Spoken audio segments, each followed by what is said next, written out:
when the researcher said, if you put your ear really close to the body, you can hear you actually hear the maggots feeding, and instead of going like, no, thank you. I'm like, oh, wow. Yeah.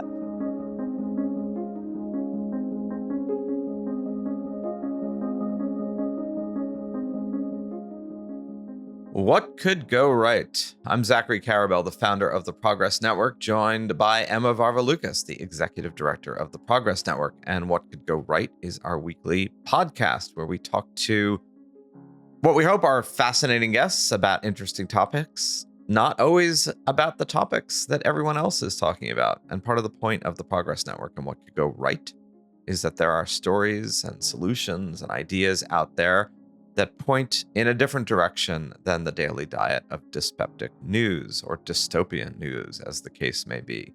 That there's a lot more to the human story that we allow for in the narrow band of whatever we call the public conversation. One of the things that we sort of all know intuitively, but again, don't pay as much attention to, is that there's a lot going on. There's a lot that human beings do that is quirky and odd and fascinating that we may not even think about unless we come up against it.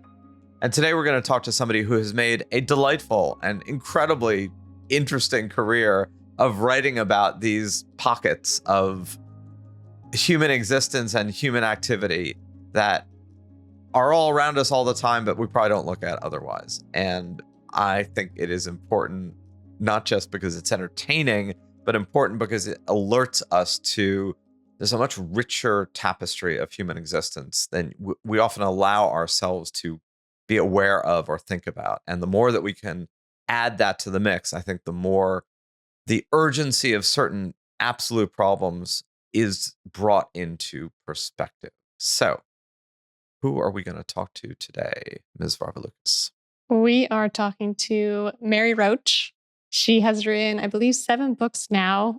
Gulp, Grunt, Bonk, Stiff, Fuzz, and 6 Feet Over. So we are going to learn a little bit more about Mary Roach and how she sees humanity in the world. Let's speak with Mary. Mary Roach, it is such a pleasure to have you with us today. You are who I want to be when I grow up. You've managed to write this incredibly eclectic series of books, animated, I suppose, or at least I hope, or at least it would appear, only by your endless, boundless curiosity and passions to delve into questions of what we do and how we do it that most people just gloss over. Like we take it as part of the noise. And you've looked at how soldiers deal with strange and perplexing aspects of combat and what might happen in the wonderful and cold and odd world of space as we begin to enter it. So maybe on that note, we could begin with the space question, because separate from Elon Musk's sudden emergence as a fixture of the American right, or at least the MAGA forces of the United States, he is certainly part of the emerging space economy. We talked a long while back with Shea Bolden, who's the son of the former NASA administrator and is himself sort of probing questions of space and space governance. And I wonder what you feel about the whole kind of emerging world of space. There's clearly SpaceX has been doing some extraordinary things as a outsourced contractor for NASA. One of the things that Elon doesn't like to talk about, that he's essentially a government contractor. But I wonder if, like your earlier work about space, how this frames your sense of where we go in the next 10 to 20 years as we clearly are moving more and more into space. I mean, the book Packing for Mars, people think that it's about colonizing Mars, which, I understand because Mars is in the title. It's really a book about the physical and psychological challenges of being in space, living in space, not transforming, not terraforming and actually living on another planet, but the very incredibly long trip to get to Mars and the situation of being, confined in a tiny space with people maybe you didn't choose to be with, and the psychological aspects of that, and also the physical changes in the human body. We evolved for life with gravity, a certain amount of gravity, and you take that away, either all of it or some of it. And things start to happen. And some of those are risky and some of them are merely unpleasant. That's what that book is about. While we're doing this recording, we have a bunch of people stuck up in the space station, right? They're going to be there for, I'm kind of fascinated by this one of just, I guess they're going to be there for 6 months longer than expected. And they're just sort of twiddling their thumbs waiting for so it's more of that question of, are we going to be confronting more and more about questions of the human body and how we deal with all that? Yeah. I think about those guys that are stuck up there, and it's hilarious to me that people would think of being like, oh my God, we're stuck in space. Just 'cause it's such a phenomenally incredible experience to be in space. I mean, one of the things I remember, I spent a lot of time going through old transcripts, NASA mission transcripts from the Apollo program and the Gemini program, but specifically Apollo. And there's this moment where one of the astronauts, I think it was Gene Cernan, on the way to the moon is like, I forget how he phrased it, but basically they should have brought some crossword puzzles. Like the idea that you could be bored on the way to the moon. You're going to the moon, you're going to walk on the moon, and everything about what you're doing is new and unknown to all but a handful of people. And you're like, God, boring. should have brought some crossword puzzles. And if you get to, when people invariably, like the first moments when you look at when astronauts first arrive at the International Space Station, there's this moment where they come, from the shuttle. It used to be the shuttle. Now it's various capsules, some of them SpaceX, sometimes the Russian one. But they're like the moment they're let out of the capsule into the ISS, which is a pretty big, comparatively big space, there's this moment where they're just like, wahoo! They're like flying around and just bouncing off the walls and having a great time. But apparently after, the thrill of being weightless wears off surprisingly fast, and it becomes routine, which is kind of amazing to me. I spent a little bit of time being weightless, a total of about 2 minutes, and I can't imagine that becoming routine. But we humans get used to stuff and get bored easily. So on a mission to Mars, I would love to go to the moon, but Mars is not for me. And the to spend time on Mars will be kind of, I guess, sort of like where the United Arab Emirates and places in the Middle East are heading because of climate change, where basically you will be always confined. You'll be always indoors in an air-conditioned climate. The extent to which you miss the feeling of a breeze, the variety of color. Is hard to describe. The astronauts, cosmonauts would talk about, on some of the earlier science, like Mir and some of the earlier space stations that were up for a long time, they would talk about how they just hang out in the greenhouse where they were doing experiments, just because they're like watching little onion bulbs grow, just because it was the only growing, living green thing. And there was this one guy, he described these plants. He said, they are our love. They got very, very attached to them. And so it's a very unusual place and environment to put a human being. There's a book that came out, A City on Mars, I think, by Zach and Kelly Wienersmith, and it's all about, I recommend that book because it's just a reality check on all of the not so thrilling things that are going to have to be dealt with and figured out.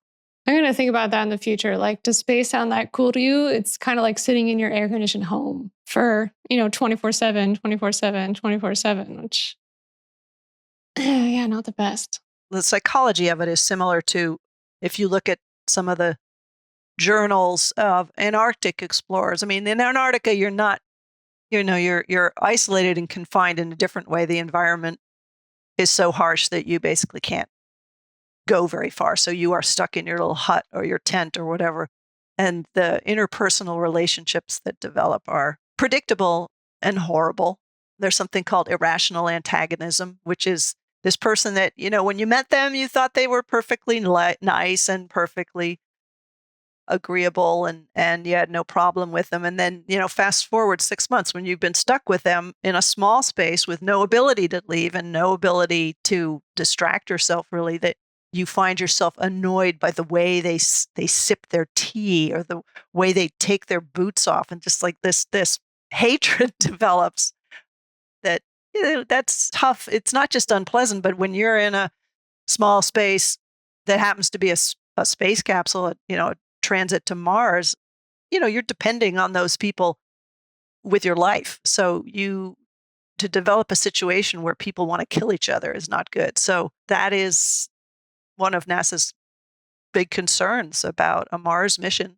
Obviously, the astronauts will be training together for a long time before they go. So hopefully some of these personality conflicts and things will work themselves out. But you can't, then they do simulations too. They put people in little boxes in the parking lot in Moscow, and then they, or somewhere in Hawaii, and they just lock them up for 500 days and do experiments on them. That happens all the time. It's funny, my kids used to like, would you go to Mars? Would you go to Mars as a thing? And that was like a big one. And my refrain was usually like, I think maybe like going to Mars as an end of life thing, mid-90s, if I ever lived that long, where I can't do anything physical. And the idea of just being confined and having to read and being able to do nothing else, maybe that could be really appealing, but only at that stage in life. One scenario for a Mars mission would be to send people at the end of life, partly because the radiation that they'll be exposed to on the way, cosmic radiation, solar radiation, is it's quite a heavy load. So you would send someone, the thinking being, if you're exposed to that radiation, you're going to develop, the cancer won't develop for 10 or 20 years, probably. So yeah, you'll probably be dead by then anyway. So an elderly crew, a bunch of senior citizens actually makes a certain amount of sense to send to Mars. I think about, those final years. And also, if you're bedridden, to be floating would be nice. You wouldn't have bed sores. Right. Mobility, it's much easier to get around when you don't weigh anything. If your joints are all creaky and you don't weigh anything, you don't feel any pain. So I would sign up for that reason alone. Just it would be more comfortable. And right, you're just going to read and it's something more interesting than, sitting around on your phone. Could go to a nursing home in Massachusetts or on Mars in 30 years. Yeah. So exactly. Mary, I wanted to ask you, if people haven't, read any of your work, if they haven't read any of your books, they're probably getting a taste of it by now. That you're I kind of view you as like pulling the curtain and kind of unveiling like the corners of life. I was watching your TED Talk today to prep for this podcast, which is about orgasm.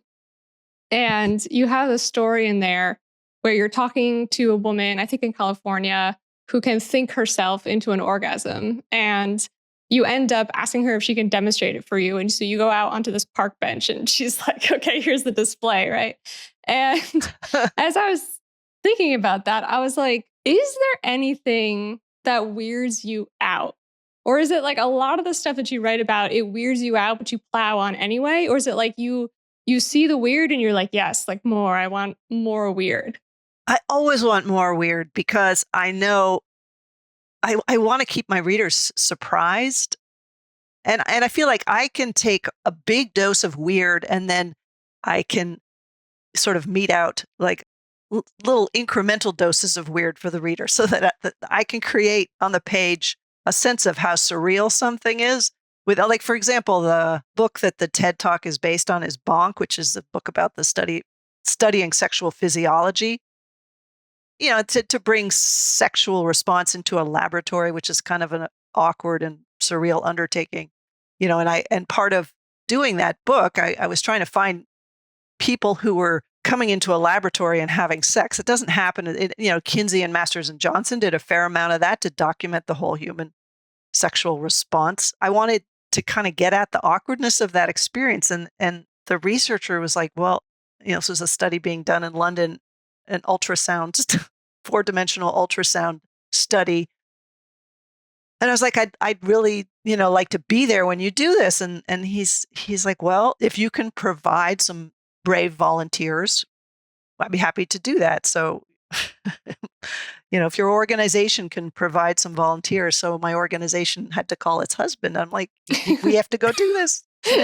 So, and he's like, because, early on he said, oh, sex research, sign me up, not realizing this was going to involve having sex in a imaging laboratory while some guy is holding ultrasound wand to my belly. It was just the most unbelievably awkward thing that I put my husband through and myself. But for my husband, it was like, this is just really awkward and embarrassing. For me, it's like, this is going to be great to write up. This is going to be a great scene for Great readers. material. So I'm thrilled, even though it was, first of all, terrible sex. Second of all, incredibly awkward.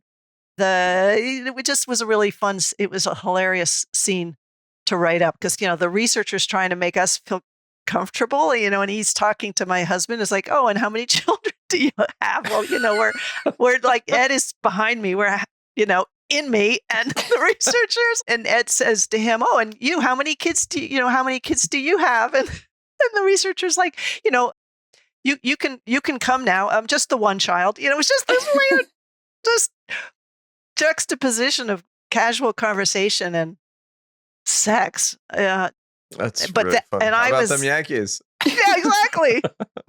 And I'm actually taking notes, which is not what a man wants during sex. Someone with a notepad taking notes. So to answer your question, has there anything been? There's never been a situation where I've thought this is too weird for me. Yeah. No, I guess I'd have to say no. No, the Body Farm was a scenario. That's a forensics facility where they studied decomposition of human remains in different scenarios, like the trunk of a car versus the backseat of a car, sand versus mud, etc. How does that affect the timeline of decomposition, which is important when you're trying to solve a crime? You want to figure out how long has this person been dead. So when was it committed? So that's not just visually, but olfactorily bizarre and extreme setting. But again, I knew that it was just to describe that place and what it was like and what was going on. I just knew would be a really fun scene to write and really interesting for my readers. So when the researcher said, if you put your ear really close to the body, you can hear you actually hear the maggots feeding, and instead of going like, no, thank you. I'm like, oh, wow. Yeah. What do they sound like? Kind of like Rice Krispies, snap, crackle, pop. Just a little very quiet version of that. I learned something recently that I didn't know then. I'll share with you guys. I haven't mentioned this anywhere. If the person who's dead had been on cocaine, the whole process, the maggots reproduce more quickly. Like you have to, everything, they're feeding faster. They're all kind of hyped up, which affects. Good to know. Well, it's important if you're the criminal investigator and you're like, we want to figure out, where because you look at the life stages of the maggot to determine, how long has this body been lying here? So if the maggots are like chomping like crazy because they're tweaked out, then this all happens more quickly. So it's important to know if you do go into that career. Look, one of the things that's great about your work too is, it's one thing to say nothing creeps you out and you go into this sort of the body decomposition lab. You're just writing about it. There's a whole bunch of people like this is their career. Like this is what they do, day in, day out for X number of years. I always wonder about the first date conversation. Oh, so what do you do kind of thing. And I'm sure it's actually a pretty good screener. Like most people have a generic enough career that it takes like a second or third date before you realize you either like this person or don't. If you're buying in on date one to, I study body decomposition. If the person's like, yeah, it's probably a good sign for the future. But I wonder, stepping back from a moment because of this. So one of the premises we have of this podcast and the Progress Network is we spend a lot of time paying attention to a lot of things that may matter, but as a result, we spend far less time paying attention to a lot of other things that probably also matter. And it creates a very warped perspective about the nature of human reality and what's actually going on in the world because, we have a very limited number of public narratives about politics or sports or science and then there's all this world of human beings doing kind of weird, fascinating stuff that we never talk about. And you're the perfect, let's look at all the weird, fascinating stuff that human beings do that we don't look at enough. Does doing that and looking at all these quirky people who do kind of fascinating stuff, some of it very highly skilled, right? The softball, podcast question, does that make you more optimistic about human beings and human nature, about this kind of this all these people doing these things. I mean, look, I don't think you fall into most of the professions you write about. It's not like Plan B. I mean, maybe it is Plan B, but it's a very interesting Plan B. Anyway, I'm just wondering how that shapes your sense of kind of humanity. Anytime I step out of my bubble, which is Northern California, and I go out into the world, some guy who has spent his whole career studying chewing, say, and he's so excited to share with me that, if you bite down on a peanut, right, you're biting hard. And then the moment when the peanut gives way, there's this reflex to stop pushing down, because otherwise you would break your teeth. And it happens all automatically. And the human body is just amazing. There was a name for that reflex, and I forget what it is. It's in one of the books. But this guy's passion for this obscure reflex of chewing, and he's studied chewing, and he has all these techniques in this lab, and you fall in love with these people. Partly just they're so the passion they have for science and for understanding and for helping people is so moving to me. I'm endlessly encouraged and filled with hope just meeting these people and spending time with them and hearing about what makes them excited, and just getting away from my world, which lately, right now, is just, I can't get away from politics and from climate change and from everything I fear is coming down the pike. And so it's this incredible antidote for me to go out and spend time in a lab with people who are, figuring out a way to keep human organs for transplant, keeping them not just a matter of hours, but a matter of days or weeks. And think of how many organs that would make available. And standing in this lab with this human heart that's beating on a machine, and it's inspiring, and it's a good thing. Mary, I'm going to ask the opposite to that question, which is there anything over the course of your many books and all this research and meeting people that you wish you had never learned? Like you're like, no, my life could have gone on without that knowledge. Yeah, there's something, I've kind of recovered now, but there was a period of time.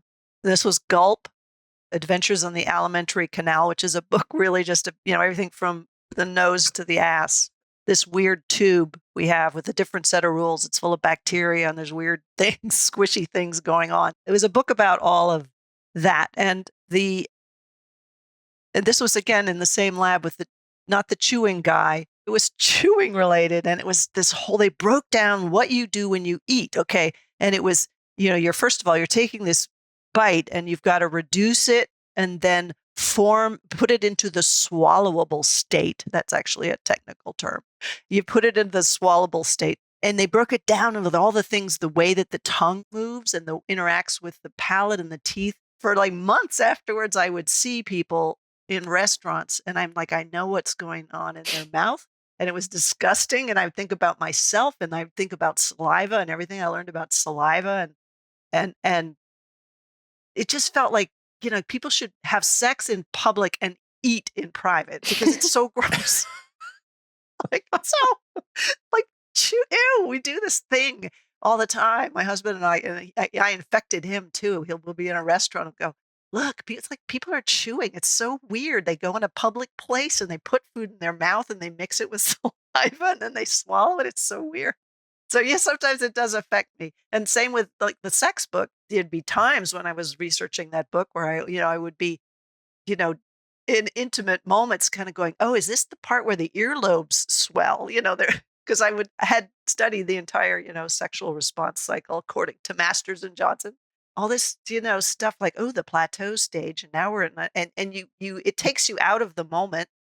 And it's, I don't recommend it. I just don't recommend it. Just never look too closely when at bodily processes. Just let them happen is my advice.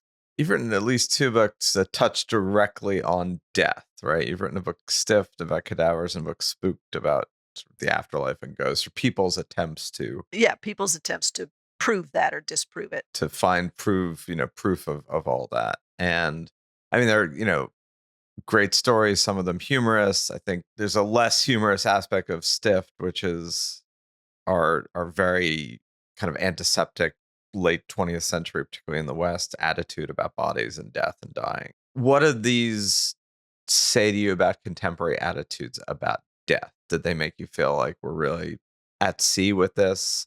And there's a view of pre-modern, societies until the 20th century had a much more organic way of dealing both with spirits and with bodies. And these areas that you've looked at are kind of the unintended consequences of trying to make both invisible, not real, not part of our story.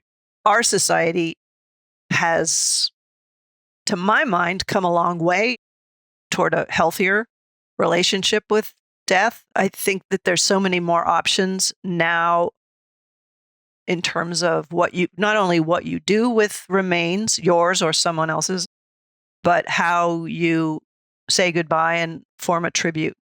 There's a new generation of morticians. A lot of them are women, and they are far more open to allowing the family to plan a memorial, do it in a meaningful way.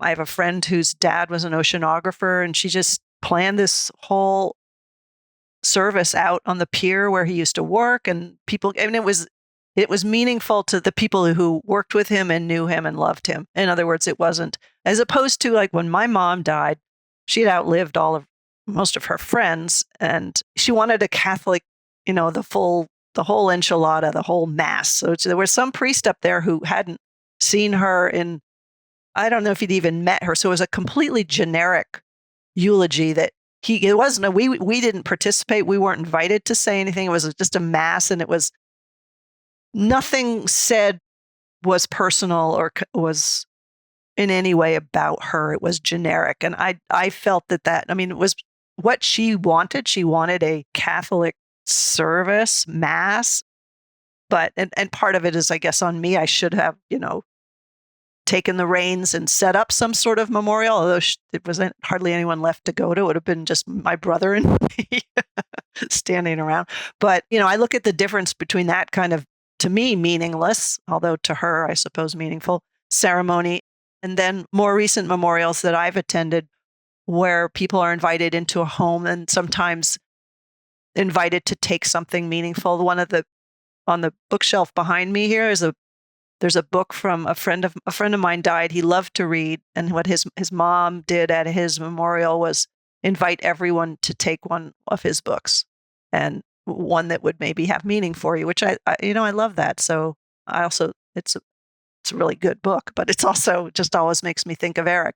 When I wrote Stiff, it was right around the time of 6 Feet Under and also CSI. So all of a sudden you turn on the television and there were bodies everywhere. There were bodies on the slab. There were bodies in funeral homes, and I think a little bit of the taboo kind of dissolved around that time and has continued to dissolve. And there's now been laws passed in Washington, Oregon, several other states allowing composting of human remains, which people find really meaningful. The one chapter I got the most email about in Stiff was about a woman in Sweden who was trying to devise machinery to basically render the body ready for composting. In other words, she didn't feel like you could just stick the whole body because it would underground, it would rot. You needed to break it into smaller pieces so there was more surface area exposed to oxygen. So it would actually compost in a way that you could then take that material and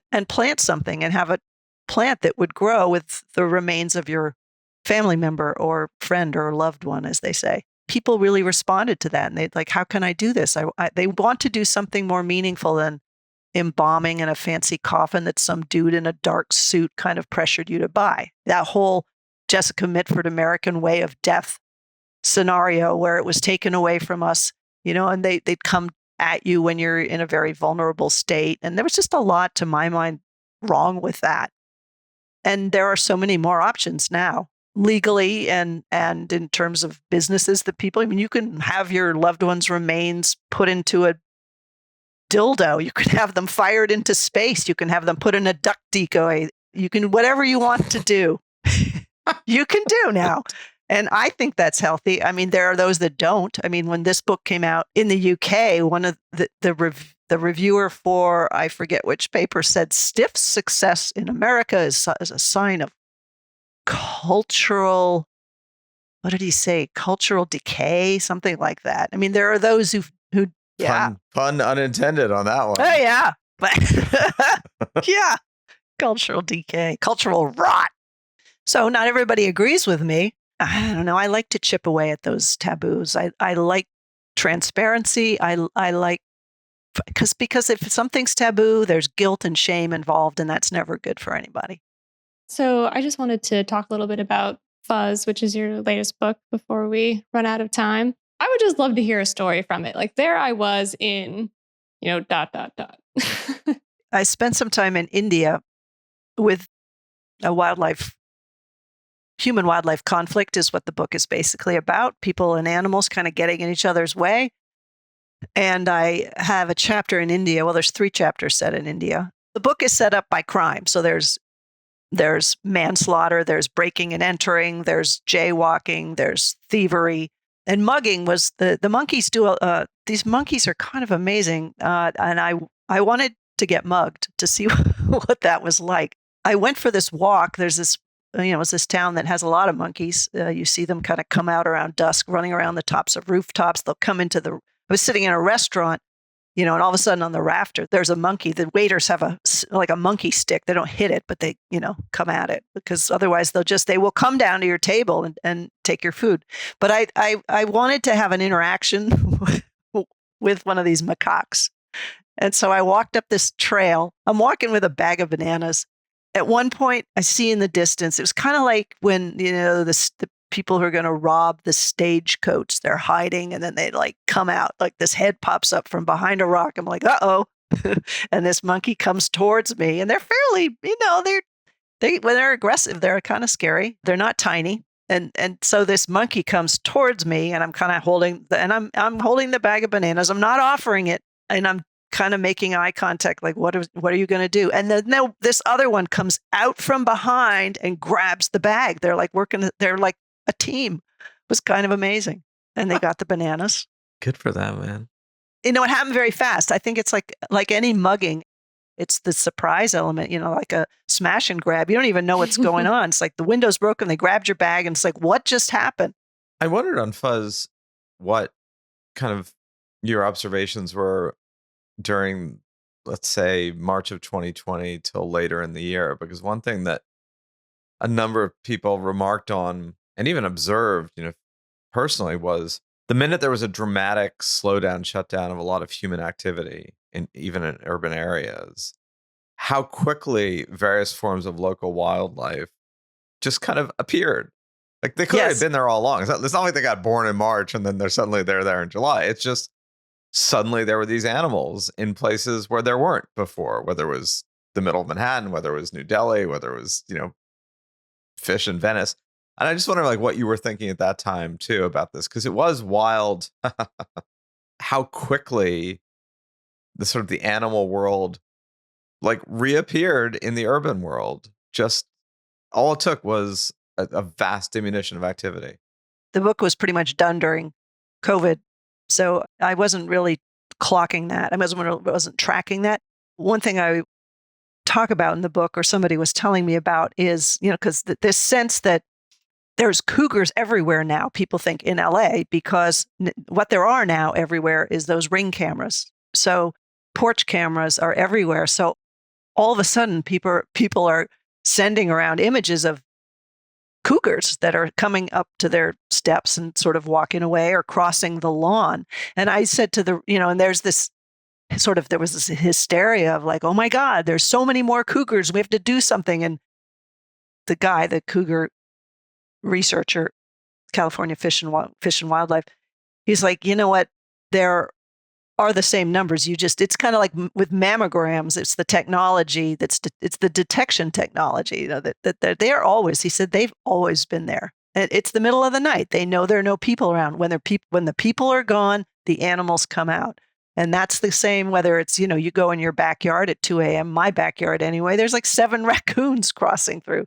Just as soon as the people go away, the animals come out. And with COVID, they were gone all the time. So the animals were just quickly realizing, first of all, there's no people, and second of all, there's food, there's garbage, there's, let's investigate. You are walking by a cougar. You have walked. You don't know that they're there, but they know you're there. They're very stealthy. And so, you go in the woods, they've seen you. You've never seen them. And I remember talking to someone about after Chernobyl, just the amount when all the people cleared out, the wildlife that's been thriving there, despite the radiation levels, it's to become this weird, very dangerous wildlife preserve. That reminds me a lot of the demilitarized zone between North and South Korea. They've turned parts of it into a wildlife sanctuary, and they're actually trying to get tourists there now, which I'm like, yeah, I would go to that. I would totally go there. That's really, they're bringing tourists in. That I want to go. Okay, that's my next trip. On the next thing, where are your passions taking you now? What's the next project? It's hard to describe because, well, it isn't hard to describe, but it's hard to describe properly. It's called Replaceable You. So it's all different bits and pieces of the human body that can be created, fabricated, but it's not a cyborgy future thing. Some of it's historical. I spent some time in an iron lung, a working old Emerson iron lung from the polio era, which was trippy. So some of it, there's some, pig organs, genetically manipulated pig organs in the mix, and I guess 17 different bits and pieces of the human body. Not in any way advocating replacing things, but just how challenging that can be, and how strange and surreal sometimes. The pig organ part is interesting because that actually might solve the hope, right? Is that it might solve organ shortages in the future. That there aren't enough people that want to donate their organs, so maybe we can look to pigs. There's a long way to go, but even if right now there have been kidneys, livers, and hearts that have all been transplanted, and the patients have lived a couple of months. And that, on the face of it, doesn't sound very hopeful. However, if you look at it as sort of a bridge to, if it could buy someone time before they could get a human organ, that's a little bit closer. It's still, there's still a ways to go. But anyway, yes. Or if the genetic tweaks could create a scenario where it would work for more than 2 months, that would certainly resolve the shortages. I would love it if just more people would agree to donate. Or if we did what they had, in Europe, a lot of countries in Europe where you have to opt out. If you don't want to donate your organs, if you're eligible to donate them, you then have to fill out a form, rather than here, where if you do want to donate, the onus is on you to take that step and fill out the form. So, there's so many simpler things that could help that process, but could help that scenario. But if the pig thing could work out, that certainly would, alleviate the shortage. So, Mary, thank you so much for your work and your curiosity. I find it infectious. I find it inherently uplifting. It's hard not to smile listening to all of your stories, even if you cringe a little bit about something, you're like, eh. But it's kind of a with a smile. And, that kind of eclectic, boundless curiosity is vital, I think, because it's so easy to lose perspective and balance if all you're doing is like listening to the news or following the election or worried about climate change. Like, all real, all important, no question about it. But then there's also just a lot of other humanity living its life, some in ways that are like deeply impactful. What do we do with bodies? How do we deal with death? What's the nature of spirits? How do we deal with wildlife? Some of which is just quirky. But the quirky, and it's like we underrate the quirky by calling it quirky, right? It's quirky because it's not the norm, but it's certainly most of human life is lived not the norm. The norm is some abstract aggregate of a lot of experiences. But as you write about so well and examine so well, most of life, or a lot of life, is lived not the norm. It's the quirk, it's the margins, it's the weird, it's the strange. And I think, like, personally, that to me is uplifting. There's a lot more going on than we often pay attention to. And that's really important that we pay attention to it. So I want to thank you for delving into all this. doing some of the things some of us don't want to do. Like, I don't know if I want to be in the Iron Lung. I'm happy to read about your experience in it. And I encourage all of you who are not familiar with Mary Roach's work to become familiar with Mary Roach's work. So thank you for taking the time today. Thank you so much. And thank you. That was well said. That was much better said than I could say it. Certainly. Well, maybe if I had a piece of paper and I could write it down. But thank you so much, you guys. That was really fun. Thank you, Mary.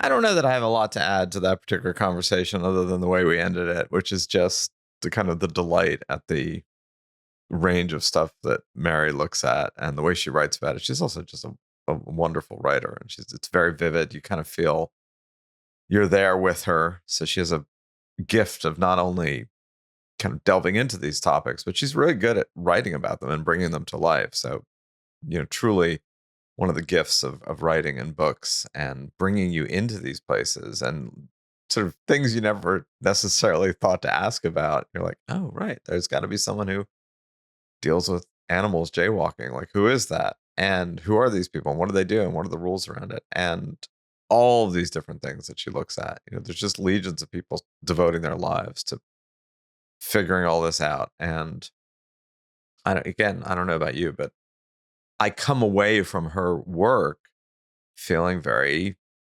good and uplifted. I think there's a reason for that, because she just kind of looks at where human passions are going rather constructively often.